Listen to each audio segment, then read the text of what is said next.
تیرے خون رونے والے امام کی زندگی میں 3 لفظ ایسے تھے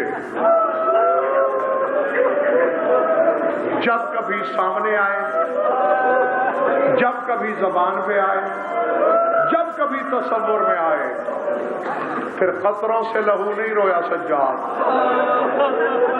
پھر خون کا فوارہ۔ جانتے ہو وہ 3 لفظ کیا ہیں؟ جوانی،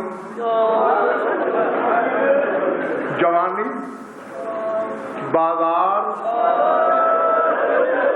اور پردہ۔ جوانی کے لفظ نے اکبر کی جوانی یاد دلائی،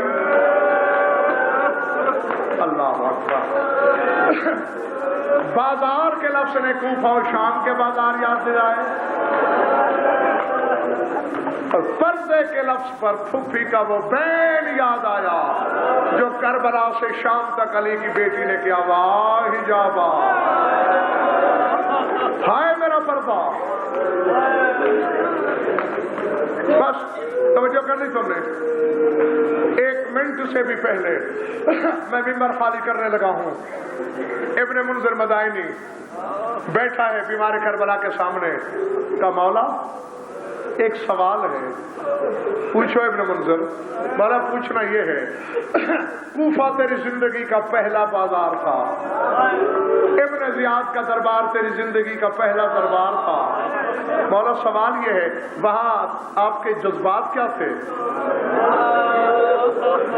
جس کے سینے میں پتھر کا ٹکڑا نہیں گوشت کا دل ہے، اس کے لیے فرمایا ابن منذر میرے صبر کو کیا سمجھتے ہو؟ مولا آپ مصدر صبر ہیں، سلطان الصابرین ہیں، حجت خدا ہیں، صبر کو صبر کرنا سکھایا آپ نے۔ فرمایا بازار میں جا کے میں نے 3 مرتبہ یہ دعا مانگی، یا لیت امی لم تلدنی ولم اکن، کاش میں پیدا نہ ہوا ہوتا اور بازار میں زینب کو سر ننگے نہ دیکھتا، کاش میں پیدا نہ ہوا ہوتا اور اپنی پھوپھیوں ماں کو سر برہنہ بازار میں نہ دیکھتا۔ اجرکم اللہ، اجرکم اللہ۔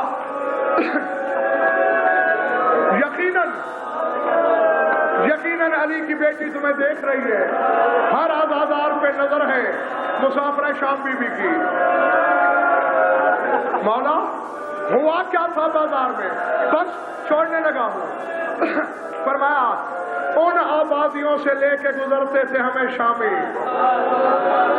جن آبادیوں میں غیر مسلم آباد تھے، مولا اس کی وجہ فرمایا اس محلے میں جا کے ہمارا قافلہ روک روک کے شمر اعلان کرتا تھا، او یہودیو، او نصرانیو، جس کسی نے علی سے بدلہ لینا ہو،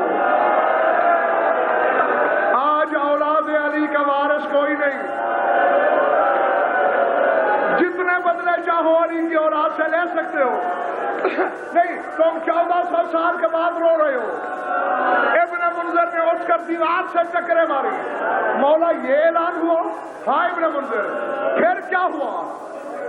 پھر کیا ہوا؟ سر جھکا کے مصدر حیا نے فرمایا ہونا کیا تھا؟ ہم نے دادا علی کے بدلے دیے۔ مولا کیسے؟